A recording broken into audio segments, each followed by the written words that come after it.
Welcome to Business Innovators Radio, featuring industry influencers and trendsetters sharing proven strategies to help you build a better life right now. Welcome to the show. I'm Lisa Williams. Today we have Cheryl Contee. Cheryl is the CEO and co-founder of Fission Strategies, which helps the world's leading nonprofits, foundations, and social enterprises use the internet in innovative ways to create change globally. She is also the co-founder of Attentively, which is a rising tech startup specializing in cutting-edge influencer marketing and technology. She is also the founder of Yes We Code, which represents the movement to help over 100,000 low-opportunity youth to become high-quality coders. Ms. Contee had the leading top Black blog during the 2008 election cycle called Jack and Jill Politics. She has received several prestigious awards, including being named one of the Root 100 list of established and emerging African-American leaders, and Fast Company named her one of their 2010 most influential women in tech. Ms. Contee has appeared in the Washington Post, New York Times, San Francisco Magazine, C-SPAN, Black Enterprise, BBC, Current TV, MSNBC, and CNN, amongst other media appearances. She serves on several boards and advisory committees. Ms. Contee attended the most elite private schools in Washington, D.C., and from there to Yale, where she studied ethics, politics, and economics. She received her BA from Yale University and has an international executive MBA from Georgetown University. In her spare time, Ms. Contee enjoys hiking, yoga, movies, and Tai Chi sword. Welcome to the show, Ms. Cheryl Contee. Thank you so much. I'm excited to be here. We're glad to have you. Well, let's get started.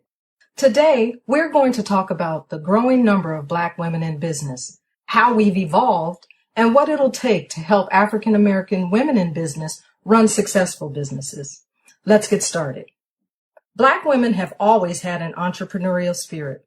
From our great-grandmothers who cleaned houses for a living and sold fish dinners at churches, to the many African-American women who rose to the tops of their industries, including Michelle Obama, the first African-American First Lady of the United States, Sheila C. Johnson, founder of BET, becoming the first African-American woman billionaire, Oprah Winfrey, having the #1 daytime talk show in America, Serena Williams, #1 in women's singles tennis, Janice Bryant, owner of the largest minority woman-owned employment agency in the United States, and Ursula Burns, the first African-American woman CEO of a Fortune 500 company.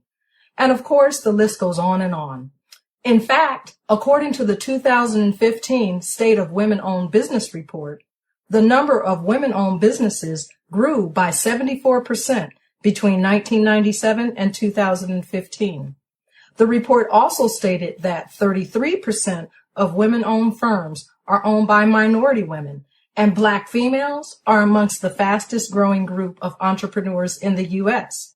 It's wonderful to know that African American women entrepreneurs are the fastest growing segment of entrepreneurs in the U.S. What a great statistic. So it's important that we don't let this momentum die.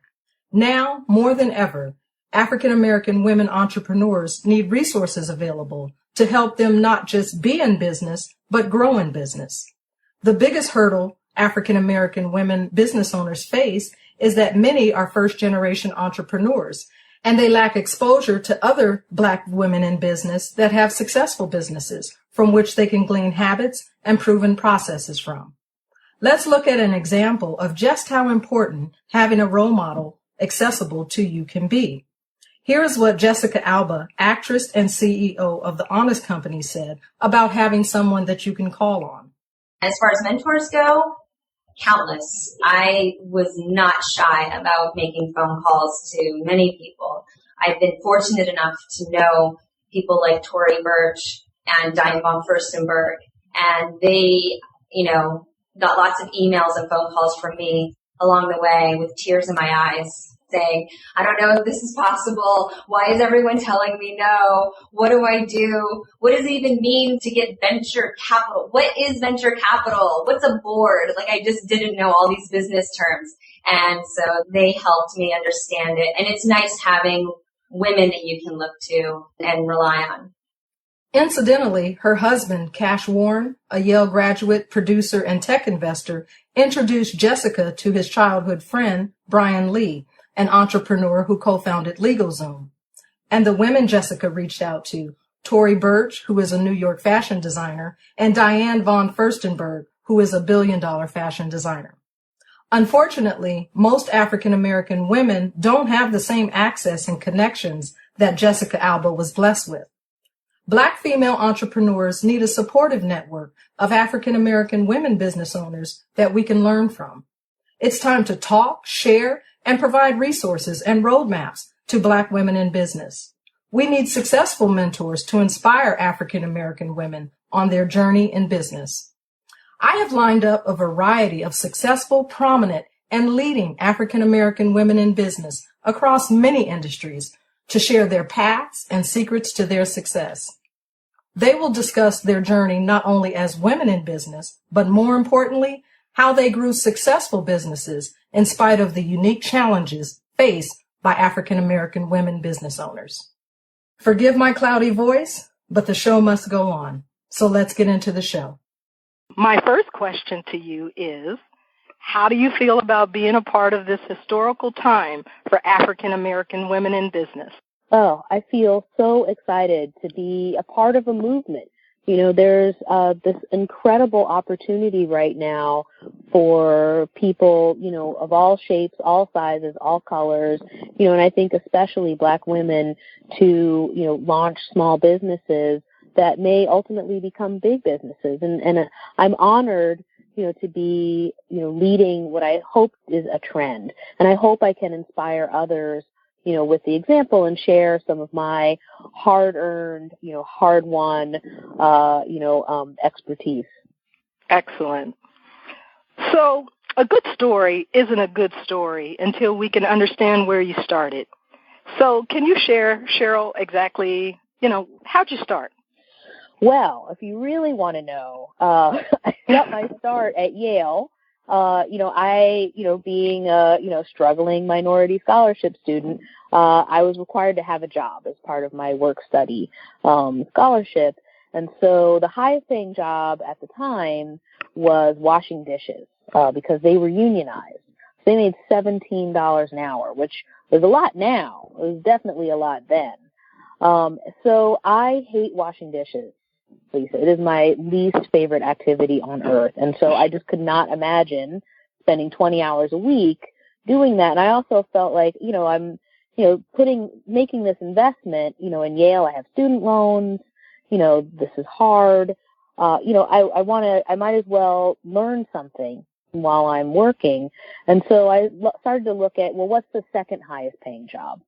And the second highest paying job was being what was then called computer assistant, which essentially was help desk for people in the dorm computer centers and the major library computer center. So I said, okay, that sounds good, but I want you to guess how much that paid compared to washing dishes. Oh, goodness. $10 an hour? You're close. $8.50, exactly half. It was a big decision, and this was a 19-year-old mind you're talking about. And I was just like, wow, this is a big, step down. But I feel like somehow something inside me said, this is an investment in your future. And sure enough, I learned so much. I used, what was then called electronic mail for the first time. The World Wide Web was just starting to be a thing. So it was actually a really exciting time to learn. And I would say, what I learned was that my fellow computer assistants, who were almost all white men, I was the only person of color the entire time out of, maybe 30 or 40 kids. They were actually great. They were the nerdiest guys. I mean, these are like computer science majors at Yale. I mean, they were way past Big Bang Theory. But, they were actually so nice to me. I never experienced the problem from them. I did, experience, some static from the people who were looking for my help, who would literally walk past. We had a little office in the main library in the computer area. They would walk past the office and say things like, "Hey, I don't think you're supposed to be in there. That's the computer assistant's desk." I was like, "Right, I am the computer assistant. Can I help you?" Wow. Yeah, it was deep. It was really deep even then. So how did you advance from there? That's a great intro story to share, because how many of us get the opportunity to hear about Yale and the experience on campus there? Sure. Well, I felt very fortunate. And, I actually had my grandmother who had never been able to go to college but had sent all of her kids to college and graduate school. I actually invited her up for a week to experience college life. And we had the best time ever. It was she had a good experience being a college student for a week. Excellent. So how did you advance into the tech industry? Well, from there, I had a really great base. So I spent a year in China after with the Yale and China program, and came back to D.C. at a time when in Washington, D.C., and all things tech, all things information technology were really booming. And even though I had a degree that was more about, philosophy and economics and political science, I also had this very practical experience with technology. And so, it was a lot easier to find a job doing that and helping people with, in help desk roles in various places. Sure. Than it would have been, to try to find a position, that, highlighted my economics background. Great. So tell me about Fission Strategies and what you do.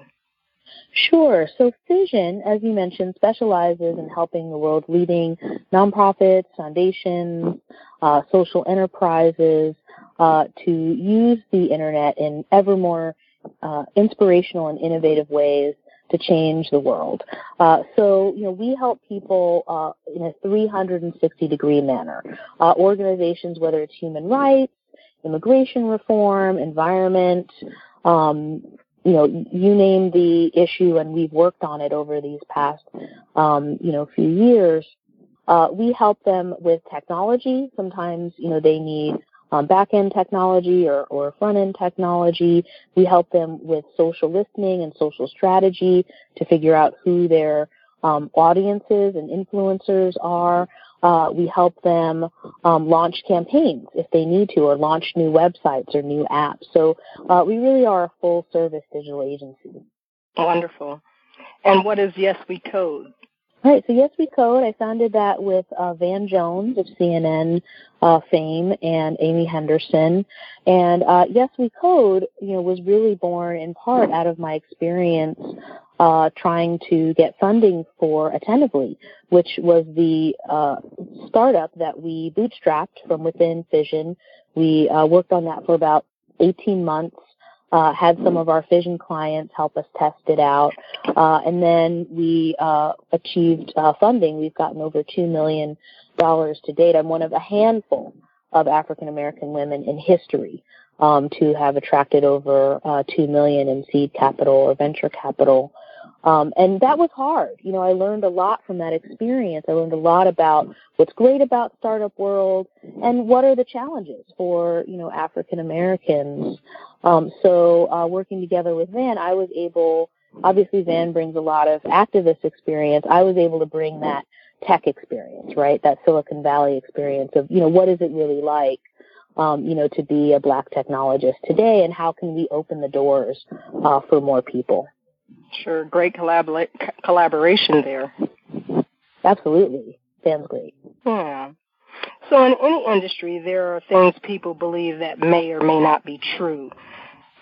What are 2 or 3 needs or problems, real or perceived, that your clients or prospects have that you help them solve? Sure. So when it comes to Fission, oftentimes people come in and they need new infrastructure.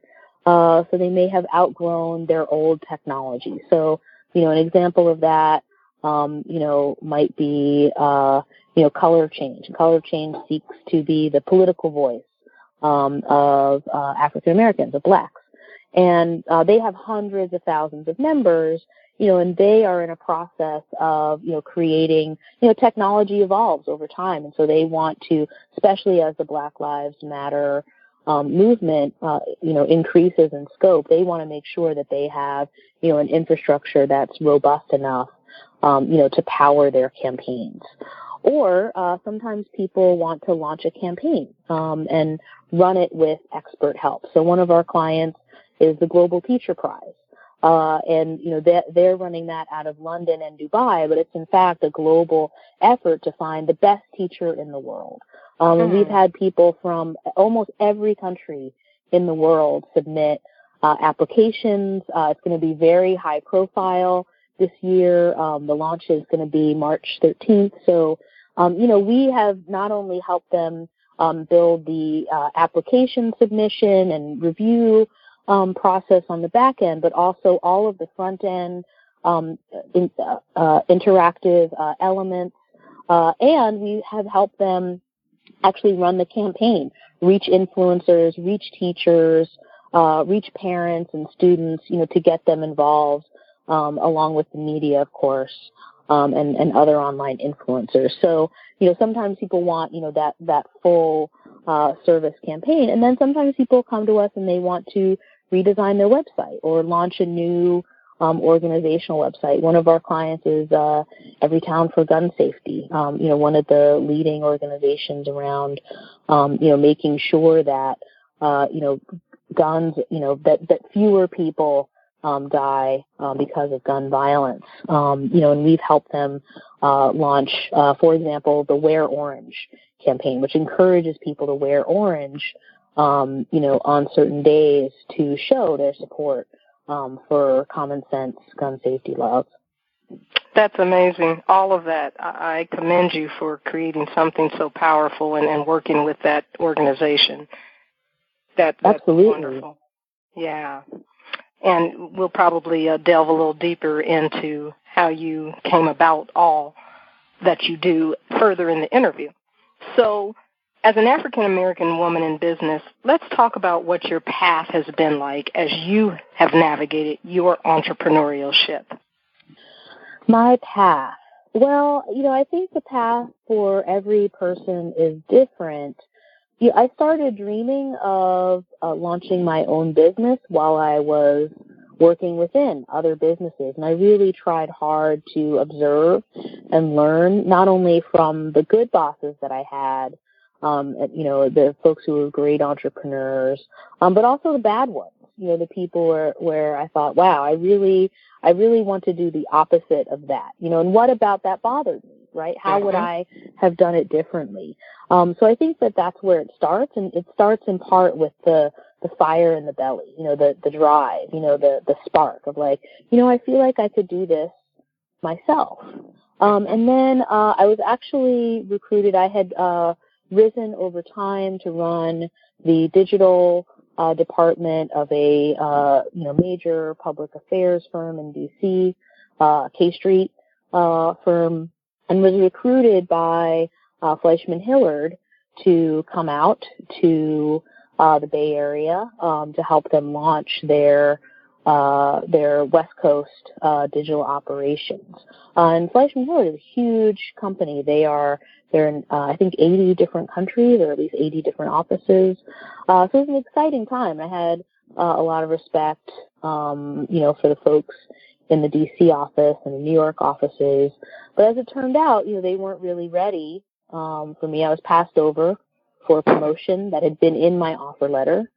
And I said, I don't, if I'm not appreciated here, I think I can go somewhere else. I had been bringing in hundreds of thousands of business for them. And when I did the math in my head, I said, look, if I brought in a fraction of this business just for myself, I'd probably do okay.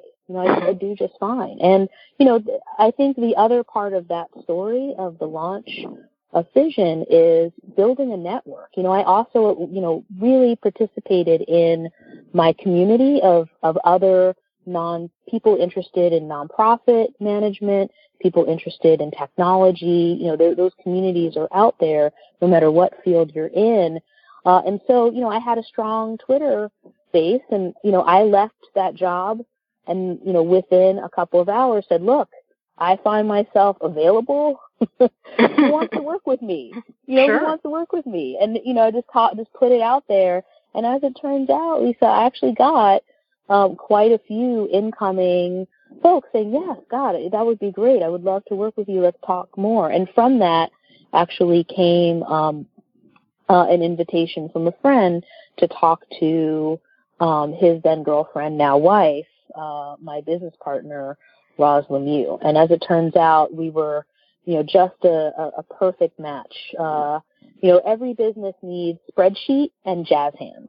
And she was very much spreadsheet. I was very much jazz hands. Over time, we've probably become a blend of each. We've rubbed off on each other, but it turned out to be a perfect business marriage. And for our listeners, tell them what jazz hands are. Well, if you're black, I should hope that you know what jazz hands are. But, basically, when you're dancing, and you're shaking your hands, giving them the old razzle dazzle. I mean, I think, one of my skills, even though I am a technologist, I mean, I've built websites in 40 different languages with my own hands. So I definitely understand, how to get in there and get in the code. But, I think one of the things that I am good at is, hearing customers' needs and desires, and dreams, and getting people excited about, what new things we can build together. Nice. Very nice.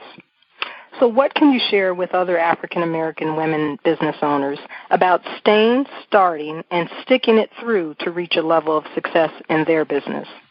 Sure. Well, let me tell you, I mean, launching your own small business is hot, hard, and dirty work.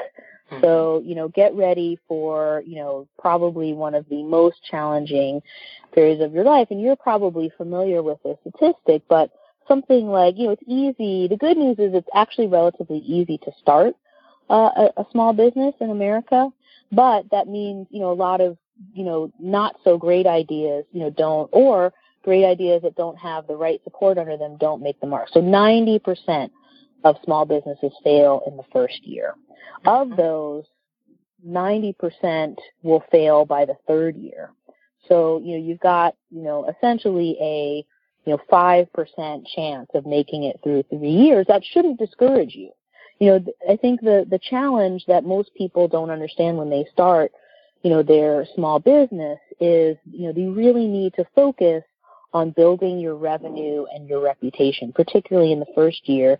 And then on the third year, by the third year, it's really about staying on your game. You can't be complacent at any time. You've always got to be in there. Now, 50 Cent, I know he's had some financial problems, but 50 Cent said something, when he was, first doing well in business. He said, look, I always have time to talk about my money. I don't understand these people who say, my accountant did this or that, and I had, he's like, I always have time to talk about my money. And I think that's really key is, you really have to stay focused on those numbers. That's excellent advice. So, Cheryl, what was hard for you? I mean, honestly, think of one of the most challenging times in your business. What was really hard for you to work through? Wow. Well, I would say, one thing that comes to mind is, in Fast Company just recently wrote an article where I'm quoted, it was really a challenge to get funding for Attentively. Attentively is, as you mentioned, a tech startup. It's a product that helps people use social listening, data mining, and marketing automation for more successful influencer campaigns. And while we had bootstrapped it internally at Fission for about 1.5 years, it was clear that in order for the software to really be robust enough and have enough features, to be, a player, we were going to need some outside investment. We needed some capital, and that's very common. Products are, easier or tougher to launch than, say, a services business. So, I think that in some ways, I would recommend that people think about a services business first. At any rate, so I started knocking on doors, working my network, researching, how do you, get seed capital? How does that work? And, as someone who was, mid-career, I had, some notoriety through, you mentioned Jack and Jill Politics and, lots of news stories. I had a strong network. I felt like, this shouldn't be too hard. I should be able to get, some introductions. But, I found that, people, even just getting callbacks was really difficult. I had to knock on a lot of doors more than once. And people, when I got a chance to demo the product, and talk to, an angel investor or, a VC, they would, sometimes say, to my face, wow, this seems like a really great idea, but I don't know if you're the one who can pull it off. And, right, and how are you supposed to take that? That's a lot to take in. Yeah, and that happened more than once, some variation of that. So that was really humiliating. I would say it was one of the most, in some ways, dispiriting, moments in my career. Like, wow, this is pretty tough. But, we didn't give up. My business partner and I, kept knocking on doors. And finally we, got connected, to the right couple of angel investors, who, saw what we were trying to do and were able to, either because, that we were women and I'm minority, or, despite that, said, look, I'm going to make a bet on you guys. I think this is a strong idea, and I think you're, a team, that can make it. Wonderful. Wow. So basically what you did to solve or work through that challenge was you kept knocking on doors. Yeah, I think that it's important, and I think it's a challenge because, for Black women in particular, the chance that you're going to get turned down is pretty high, right? Like that might happen. And sometimes, racism or sexism, it's not overt. Like nobody's just going to come out and call you an epithet to your face. It's going to be, unconscious or sly, hidden, covert. All of a sudden you just don't get a call back, or you don't get the job, or, that client, disappears on you. There are all kinds of ways in which that can impact you, but if you get turned down, or, there's some kind of random monkey wrench, go around, find a way to go around. There's always another way to meet your objective and your goal. Never give up. That's great advice. So we have other Black women that have accomplished great successes, like those mentioned earlier. Other ones such as Taraji P. Henson, Kamala Harris, Shonda Rhimes, and countless others. Can you share a nugget to help women that are just starting in business? Absolutely. I think that people often discount the importance of a network, and I talk to, I'm more Generation X, and I talk to millennials all the time, and, here's a group of people who, have this built-in network and don't necessarily understand how powerful that is. If I had been able to keep my network from high school and college completely intact, I would be invincible.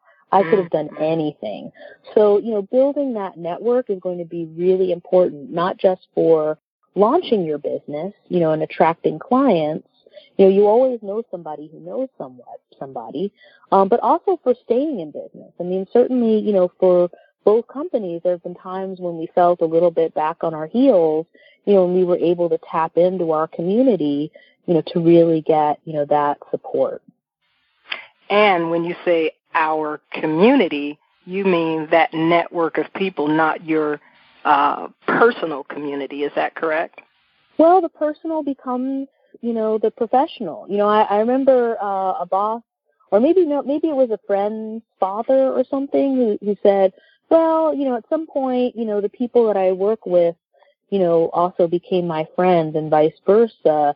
And at the time, I thought that sounded terrible, and just sort of dark. But, the fact is, there's actually something to that. And, if you're doing it right, the people that you surround yourself with, your community of your cohort of professionals, become, not only just colleagues, they're also your friends, and you help them succeed. I try to be the kind of person who will do a favor, make an introduction, pass an article, give some advice, because that comes back to you, in spades, and people are often so willing and desirous, to help you. Yeah. And that right there could be your success tip. What would you say is most important to have a successful business? Is there one thing that you can kind of think of outside of, the list of success tips? Is there one thing that you can recommend that you feel is most important to have a successful business?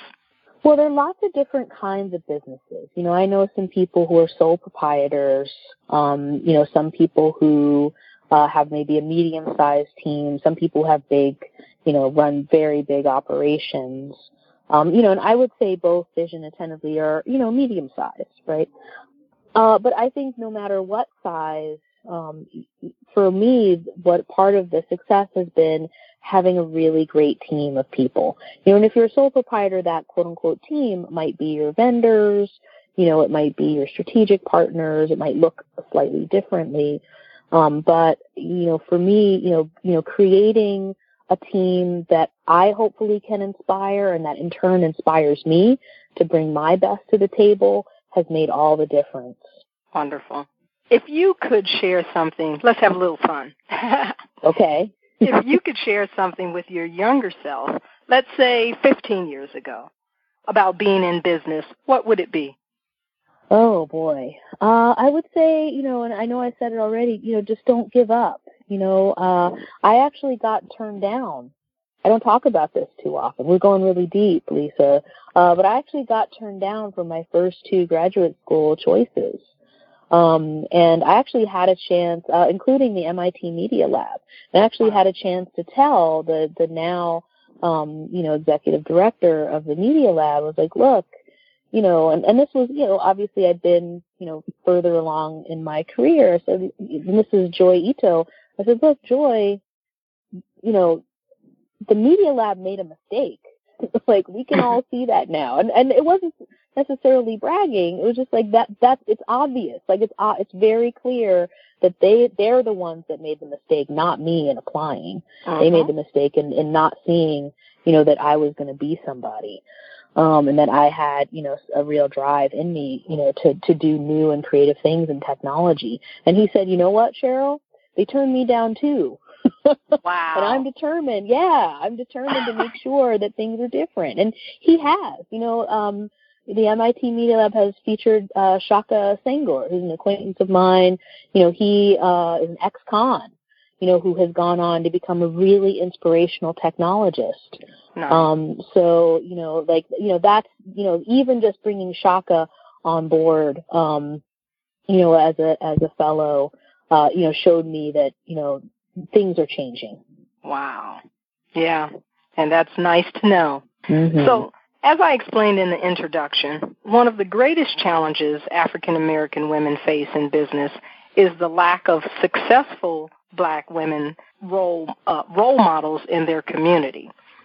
So let's now talk about specific to African-American women, what challenges they face. And I'm going to kind of go over very quickly for the listeners the list, but hopefully you'll share the venture capital area. I'm hoping that's the one you picked. Okay. So some of the challenges specific to African-American women fall into a couple of categories. Family, having family that didn't understand the entrepreneurial walk. Many Black families are just trying to keep up and keep a job, to be quite frank. And so Receiving negative feedback has been a challenge for many women in business, African-American women in business, and, things like, this ain't going to work, you better go get a job, so on and so forth. Another area is friends that didn't own their own businesses as well. And, it's said that your network is the sum total of all of your network. And so if your 5 closest friends aren't business owners, many times people are making $50K and under, so that's not necessarily that group that can support you and understand what challenges someone in business might be experiencing. Another area is no role models to call on. African-American women entrepreneurs have fewer role models that they can actually call on and reach. And for one, we don't tend to have a direct relationship with really successful black women in business. But at the same time, another challenge is if and when they do reach out to successful business women, their calls aren't being returned and emails aren't being returned because they're quote-unquote strangers. And so, how do we change that? Another one is just knowing about business, no working knowledge of what's required to run a successful business. In our communities, we're not seeing the day in and day out ups and downs. Our parents, for instance, our parents on conference calls or reading or hearing them speak professionally over the phone. Little nuggets like that are not necessarily seen and experienced in the African-American home while kids are growing up. Business terms is another one. Many black women in business don't know the meaning of important terms, very similar to what we were speaking about with Jessica Alba, like venture capital, valuation, line of credit, board of directors. These were not spoken at our dinner tables. Seeking capital, which you made reference to, not only do we not know what's required to seek or raise capital in terms of our credit worthiness and our character worthiness, we tend not to know where to begin to start. A big one that most women can relate to in general, but African-American women specifically, is juggling. Juggling being a single parent or being a single woman. Women in general have the challenge of balancing their multiple hats and responsibilities, but many African-American women business owners are single or single parents and don't have the support or luxury of a husband's income to secure the family while they're building their business. And the last category, well, there's a couple more. Lack of relationships, investing in ourselves, volunteering, knowing the importance of volunteering, understanding how important it is to invest in ourselves. We didn't see our mothers, our aunts and uncles running to personal development seminars, having mentors, and getting coached. I mean, the closest thing we saw was, having a coach for a sports team. So these are some of the categories that African-American women specifically have addressed as being challenging. Can you speak to one of those areas that you experienced or may have experienced in your walk? Wow. Well, that's a lot. Yeah. And I would say, there are, I have, a number of, say, white friends, who are female, many of their mothers didn't work. And I remember, at college sitting with a friend who was like, I just don't know how I'd be able to work and have kids. I was like, yeah, I actually come from a long line of women who worked, so it's possible. Like, it's just not that deep. Mm-hmm. So, that's the good news, right? The good news is that, we actually have in our community a lot of experience of women who have had jobs. Now, maybe they weren't able to make that breakthrough, but, I'll tell you, my mom has been, she was a school administrator, public school administrator, which is, pretty far away from necessarily, business, running a business. But, she had to run budgets and manage budgets. She had to manage people. And oftentimes she was the person I would go to when I had some sort of personnel challenge. I'd say, well, how would you handle this? So, there may be more wisdom, within your network than you may realize. Mm-hmm. Then the other thing, I went to the school that the Obama girls go to now, Sidwell Friends, for middle school and high school. Now, my father wasn't the president, very, very much on scholarship. I was on a scholarship. But, I remember one day, my mom dropped me off and said, look, you go in there and you watch what the white kids do, and then you figure out how to do it and you do it better. That's right. Well, so, and I would say, not in an antagonistic way, just in a look, these are kids who are coming from different backgrounds. They have different experiences. This is an opportunity for you to learn, and I would say that to any, Black woman in the workplace, is that, you're surrounded by people from many different backgrounds, different experiences. Watch what they're doing, watch what's happening, take a look at that budget, that somebody left, near the fax machine. What can you learn from that? And then finally, there's so much information online now. When I was starting out, none of that was available. It was a complete black hole. But now you can literally Google anything. I mean, all of the answers are there for you if you're willing to take the time, and teach yourself. So, for example, getting capital, you mentioned that, getting venture capital or seed capital. One of the best things you can do to start off with, rather than writing a lengthy business plan, that's not how it's done in Silicon Valley. Instead, people create what are called pitch decks, PITCH, a pitch deck. So if you just Google best startup pitch decks, or even just startup pitch decks, you'll actually see, there's all kinds of information on how to build the perfect pitch deck. And in building that deck, you actually have to think through things like, who is the market? Who is the team? How are we going to make money? What is our hockey stick to actually get, to a breakthrough amount of revenue? So, there's actually a lot of tools out there, and, using social media, even tools like LinkedIn, there's a whole network out there that you can start to build yourself outside of your immediate surroundings, of people, again, who might be interested in what you're doing and interested in helping you. That's excellent advice. Off the top of your head, do you know of any venture capitalists that fund specifically African-American women businesses? I don't know of any that are only doing that. I think that there is certainly a trend out there of people who are, interested in that. Certainly there are a lot of, almost every community has a regional angel network. So you can Google angel networks or join Angel List. It's Angel and then List together as one word. Angel List is literally a social network. It's like LinkedIn, but for angel investors. And you can join, and start to get to know, well, who are the angels that are in my area? Or who are the angels who are interested in diversity?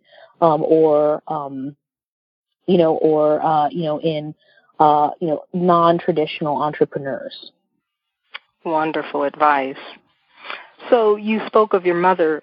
Did you grow up with entrepreneurial examples, or are you a first-generation entrepreneur?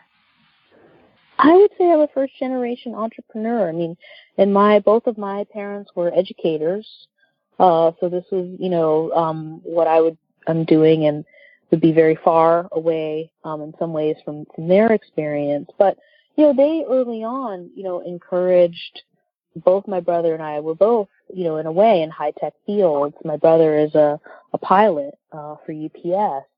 And, we were encouraged early on to look around and see, well, what else, it's a big world out there. Yes, this is what we're doing for a living, and we love it, but it's a big world out there. And, technology and science, are the fields of the future. Is there anything there that interests you? Mm-hmm. That's great. So do you think that being a first-generation entrepreneur has made your entrepreneurial walk easier or more difficult? Oh, absolutely more difficult. I mean, look at Donald Trump, who's running for president. I mean, his father, had built, was already a very successful real estate developer running his own business. So Donald had a lot.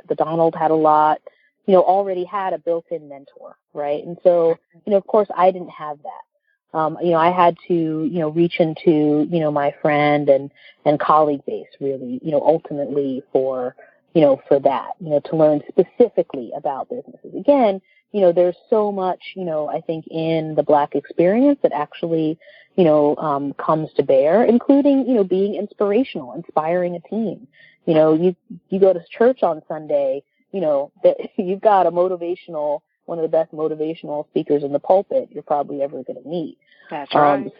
Right. So, I think there's lots to take away, but absolutely. I mean, I think, as a first generation entrepreneur, I didn't necessarily have that built-in knowledge. And, particularly, I mean, I was, again, mid-career, I'd been working in technology for 13, 14 years. I would sit when we were launching Attentively as a startup, people would just say words or phrases, and I would nod like I knew what they were saying, and then I would write it down and Google it later. You sometimes you got to fake it until you make it. But I think that for a lot of Black businesses, it's a challenge to reach the marketplace or to find customers or get financing. I have an MBA, which really helped me, although today, I don't necessarily think you need a full MBA. There are now lots of certificate programs that are a fraction of the cost that are going to get you a lot of training and a great credential, to give you that, I think that extra information and, the credibility, but also that background that you might need that, say, someone like the Donald just got through osmosis. Sure. Yeah, that's great advice. So there are many articles online about entrepreneurs and their success stories or challenges that they had to overcome, but there are very few about current-day women and what they've gone through, and definitely not specific articles sharing what African-American businesswomen have gone through. What did you do when you got stuck, overwhelmed, ran out of money, or possibly felt like quitting? Oh, Lord. How much time do I have, right? I was like, it does happen. I mean, all of those things, if you're a business owner, particularly a small business owner, all of those things, stuck, overwhelmed, feeling like you've run out of money, feeling like, oh, why did I do this? Maybe can somebody give me a job? All of those feelings, particularly again in that really tough first 12 to 18 months, you may feel all of those things. I mean, when I felt, anything close to that, I reached out. I reached out for counsel. I reached out for help. I ran and reran the numbers, right? Like, okay, what am I missing? Is there some other way in which we can crack this nut? And I hustled and shimmied. I mean, you've got to get out there. I mean, I find that sometimes, people are very shy about, offering their services or saying like, hey, it'd be great to work together. Would you like me to put a proposal together? I mean, you can't be shy and run a business. Okay. Like you've got to leave that, whoever that is, that shy person, you're going to have to leave her behind if you really want to be successful. Great nugget. So what didn't you have when you were building your business that you wish you would have had? Wow. Well, I wish that I had really an ongoing mentor or coach. I've had some great mentors and coaches, and not all of them have been Black. Not all of them have been female. I would say probably most of them haven't been. So, I would say, be open to having a mentor who doesn't look like you. That's that's fine. And in fact, it's probably, you're going to widen the pool of available people, who can help you. If there's not someone who, day to day, I have an executive coach, and, we meet, every 2 weeks. I've recommended him to other people, and that's a really great, as, the leader, of your firm, it can get stressful. I mean, it's not easy, to be the person at the top and to have to make sometimes really difficult, painful decisions, or have setbacks. And so, I would say, if you don't have someone, who's an ongoing mentor or coach, there's now, again, a great, body of executive coaches out there who actually have experience in nurturing, business people. executives and CEOs. Right. Yeah, there sure are. So I'm going to change up just a little bit. I got to get this out. Got to get it out of my system. Okay.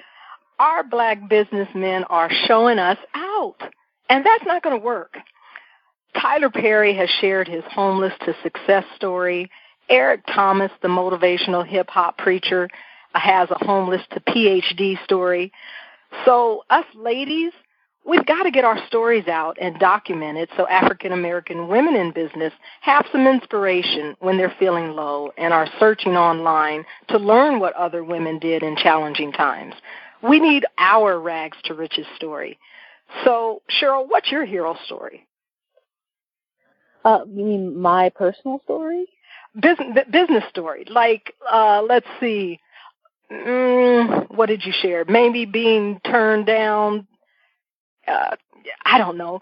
We don't have to come up with a slogan here, but what's your hero story? What was challenging and you overcame? Like, for instance, Tyler Perry was all the way to homeless to success. What would be your hero story? Wow. Well, I would say, my hero story, getting passed over for that promotion. I literally walked out that day, with no idea how I was going to make money. I was living in, one of the most expensive areas of the country, the Bay Area. I had a mortgage. That was, in some ways a really tough moment in my life that I just said, my pride, won't let me stay here a minute longer. I had to look, I definitely had to really, look myself in the mirror and say, well, what are you going to do now? What's your bright idea? You just quit your job, idiot. And you are broke. Because here's the reality of the situation is that Black middle class is different from, say, white middle class. We don't have, a lot of savings in the bank. When my, grandparents died, their homes were in Black neighborhoods that had lower values, and then split among 4 or 5 kids, right? So, there wasn't like, it's a friend of mine who launched his business was left $600,000 by his grandmother, and that's just not going to happen to you probably if you're Black. Like, that's just not a real thing that you can count on. Please tell it. Right? There's just not like that, most, Black families are still to a certain extent, maybe you have savings, but really, that paycheck matters. A paycheck is a really important part of your, survival and thriving. So, that was a pretty challenging moment. And in fact, my own mother said, I knew that you were, smart, but when you launched your own business, I also knew that you were brave. Oh, that's excellent. Yeah. That's excellent. It does take courage. A lot. To get out there. Yeah. Yeah. I would say that definitely is your hero story. I actually would say that you might have 2 hero stories. Another might be from the person that was told you probably aren't the person to really pull this off, to gaining $2 million in venture capital. Exactly. Well, and launching a successful business that now has had, at this point, hundreds of customers. Customers that every day, most of them, most of our customers, we have for-profit folks, but, most of our customers are nonprofits. It's people who, are working every day to create more positive outcomes for other people. So I'm really proud of that work. Good for you. And proud that I could give it back, through things like Yes We Code. We're also working on a White House initiative called Tech Hire, which also seeks to, in communities, make it much easier for employers and people looking, for tech jobs to find each other. Wonderful. Wonderful. So you spoke about it indirectly earlier. Today there's a lot of talk about collaboration. What are your thoughts on collaboration instead of competition? Oh, it's something that I work towards all the time. I mean, it's potentially easier in my world of nonprofits where everybody is, obviously mission driven and, is wanting to, do the right thing and find ways to be ever better at helping, others. Mm-hmm. But I would say, in any segment, you're going to have people who get that, sometimes you're stronger when you work together and figure out, okay, this person is really good at that. This person is really good at this. How can we create, teams, or strategic partnerships?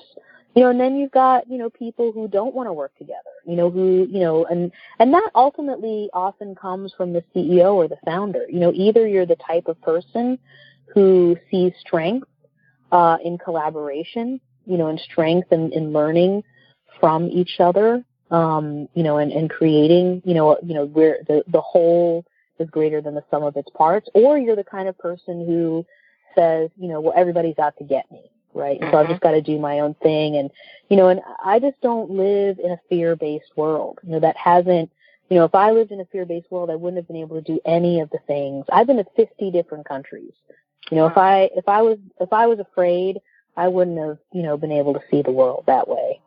Sure. Yeah.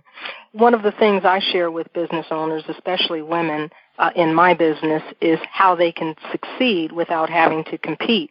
And they can do that by implementing the power of positioning and leveraging the media to build their brand.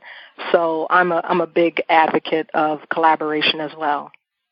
Absolutely. I mean, look, that said, there's always going to be some form of competition, even if it's friendly competition of, Sure. You see, Healthy. A peer, it happens all the time where I'll see a peer over there and say, wow, it's great. I mean, I'll tell you a story, a firm that, launched that, was clearly, I knew that the founders were, very desirous to imitate what my business partner and I had done, and they actually built a website that looked like our website, but better. Wow. Which was How kind about of crazy, but at the same time, I was like, wow, that's a pretty good website. Wow. We've got to compete. We've got to, step up our game and, make sure that we are, so if you see competition, at least for me, I tend to see competition of, wow, that person over there is doing something really, really interesting and great. What can I bring to the table that's of the same high caliber or interesting or new or innovative, right? So that I'm staying competitive and, with my peers. Right. And that's actually a very good point that you shared, because you're still using it in a healthy way. And in a sense, you're still competing with yourself through what you may have seen from a competitor. But when people get into worry and, basing their whole business on what somebody else, or there's a lot of competition in the industry, so maybe I won't embark upon this industry, that sort of thing. Absolutely. I think you're right on target there. Yeah. So how do you think we can move forward and turn that growing number, that statistic of African-American women in business into successful million, multi-million, and billion-dollar businesses? Wow. Well, I think, it does involve, having more Black women creating their own businesses, right? I mean, one of the things that people talk about in Silicon Valley is the pipeline problem, right? That there is a problem with, angel investors, or the problem, particularly in the past, was that, angel investors or venture capitalists weren't interested, even if someone managed to somehow make it through the gauntlet, they weren't interested in funding, Black and brown entrepreneurs or female entrepreneurs. Now, the tide is starting to change there, but, there isn't necessarily, it's taking time for people to get educated, that there are people, if you've got a great idea, and you've got, a great sort of, pitch deck where you've really thought it through, but there are people who are willing to give you money, to launch that business. Mm-hmm. So, I think, so it's on both sides, right? It's partly on the side of, Silicon Valley, power brokers, the people who have the funds, and the capital, but it's also, there's an imperative within our community, for Black women to step up and have the courage to say, yeah, I have a really great idea, and I think that, I can actually pull this off. Mm-hmm. And I'm willing to work hard, and knock on doors, to make it happen. Excellent. And so what advice would you give to African-American entrepreneurial women that are, 2-3 years in building their business, and they still may be struggling with, some of the things that we spoke about before? Oh boy. Well, certainly that 2 or 3 year mark. I would say for me the 3-year mark was a tough year, unexpectedly. And even that was even knowing the statistics going in that lots of businesses tend to fail in their 3rd year. I would say it's really important for me. What had happened was. We felt like we were in a rhythm, right? We felt like we had a rhythm going and that things were fine, and we weren't as vigilant. Somehow we allowed for a ball to drop here or there, and you really can't. You've got to keep, you've got to stay organized, and you've got to keep your balls in the air. And I would say one of the things I often hear from entrepreneurs is that they don't have a bookkeeper. They don't have someone who's helping them with the financials, and that's a really big mistake. Even having a part-time bookkeeper or accountant can make a really big difference, just in terms of clearing your head, making sure that invoices are coming in and out, and that your cash flow is appropriate. And, B, having someone who can also communicate to you and show you things that you might be missing. And then, thirdly, it also just takes a whole bunch of work off your plate. So you can actually concentrate on the things that people are hiring you to do. So our first hire for my business partner and I was someone that, we called it operations manager, but, essentially it was someone to help us just run the books. So I think that's a big mistake, that people try to do all of that themselves, and that just does not work. No, it sure doesn't. So as we come to wrapping up the last few questions, what impact would you like to make as an African-American woman in business over the next 10 years? Wow. Well, I hope that my story and my businesses can, continue to be, ever more inspirational to others. Obviously we want to grow over time and get bigger and create jobs. It's funny when you hear, conservatives talk about job creation. I mean, it happens in different forms. And, Black women are not just, job fillers. We can be job creators too. Mm-hmm. And so, I hope that, I can inspire other Black women to, become job creators, essentially, and find ways to build upon their communities in creative ways. Excellent. And you mentioned that you do have a mentor currently at this juncture in your business, an executive coach, correct? Well, I have an executive coach, which is maybe slightly different. It's a form of mentorship. Mm-hmm. But I also, and I would say at this point I have lots of mentors. Mm-hmm. I mean, lots of mentors, people that I turn to, for advice or for counsel or, to cry on their shoulder if need be. Even at your level. Oh my God, of course. I mean, look, the higher you rise, the longer the fall. I mean, true. Again, being someone who's responsible for keeping other people employed. I mean, that's a lot of responsibility, just making sure everybody's getting paid, everybody's happy, so, as you rise, I mean, the things, the plate, that you're carrying, is going to look different than, say, when you were, 23 and, you just got your assignment, and you did that and then you would goof off till lunchtime. I mean, Yeah, we remember. So, So, I think having a lot of different types of mentors and coaches ultimately, is something that I think most people should aspire to achieve. And do you have a suggestion for women on how to approach or seek a mentor or coach? Well, I'll tell you, I mean, there's, a number of young women who have just they practically stalk me, but, it's effective because I'm really busy. I'm super busy. So, the fact that they're persistent in saying, hey, Cheryl, I've got a question for you. I mean, I don't even think you need to formally ask. Because, if you formally ask someone like, hey, will you be my mentor? That sounds kind of heavy and like you're about to become like somebody's godmother or something. Like people might not be down for that because people are busy. But, if you just start asking questions, just start pinging. And if you don't get an answer the first time, be like, hey, I know you're busy, but I really would appreciate your advice. You're so smart. I really admire you. Could you just give me some, quick advice on blah, blah, blah. And not be concerned with feeling like you're a pest. No, be a pest.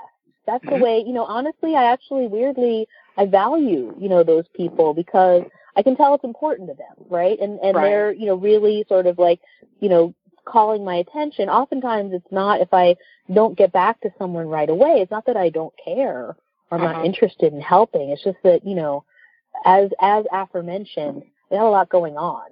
Sure. So, if you're persistent, and just keep pinging, that person is going to, people, like I said, very few people got to where they are all by themselves. That's Everyone right. got help.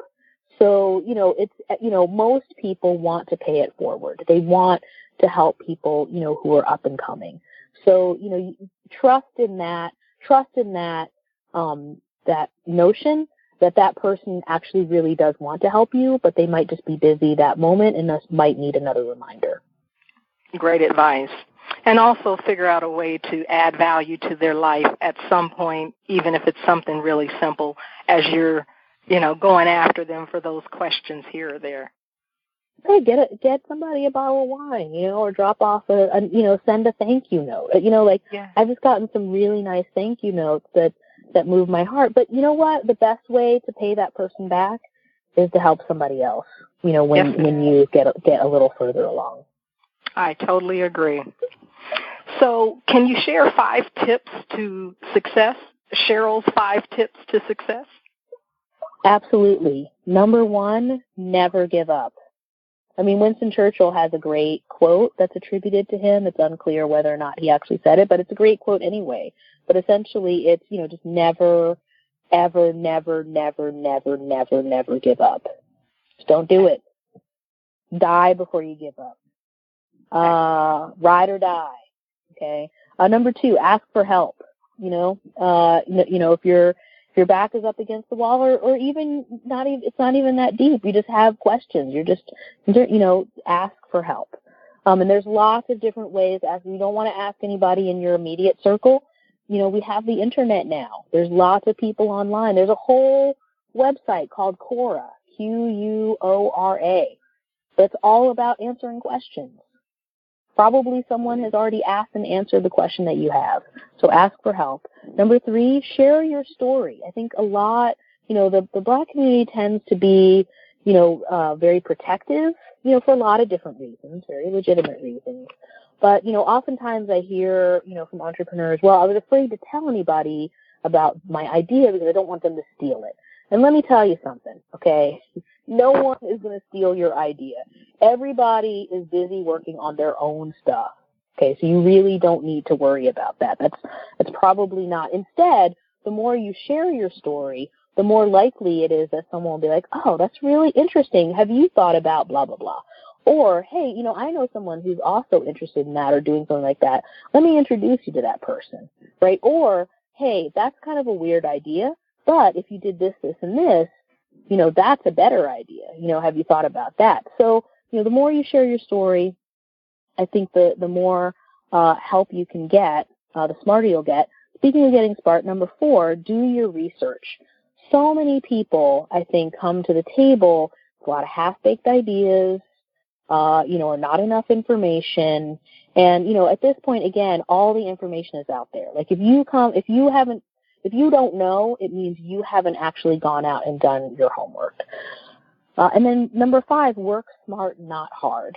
Obviously you're already, if you're a Black woman, you probably already know how to work hard. We're pretty good at that. But, is there a way in which ultimately you can transcend working hard and figure out how to maximize your talents and, figure out, who can, add to your team so that you work smart? Wonderful, wonderful success tips. Well, thank you so much for sharing your knowledge with the listeners. Can you recommend 2 books that every woman should read? Absolutely. One, I've mentioned my mom earlier. She recommended me way a long time ago, The 5-Minute Manager. It's an oldie, but it's a goodie. It's still in print. It's a very slim slim book, but it definitely informed the way in which I've run my companies and been a manager over time. And then the other one is a great book that I actually saw in an airport. I was waiting at an airport gate, and I had my laptop open, I had my phone working, I had my iPad working, and I looked up, and the sign said, "The way we're working isn't working."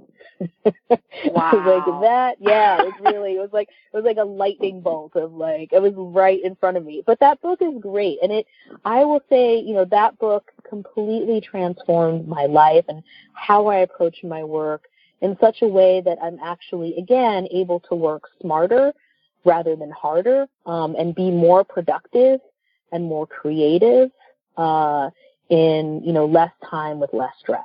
Wonderful. Great. Thank you for sharing. Cheryl, where can our listeners get more information about you and your businesses? Well, you can follow me on Twitter. I'd love that. And I'm willing to talk. If you tweet me, there's a good chance I'll tweet you back. So you can find me at Cheryl, CH3RYL. You can also find our website, fissionstrategy.com or attentive.ly, attentively. Wonderful. Well, thank you for joining the show today. And everyone remember, lead with value and the revenue will follow. Thanks for listening to Business Innovators Radio. To hear all episodes featuring leading industry influencers and trendsetters, visit us online at businessinnovatorsradio.com today.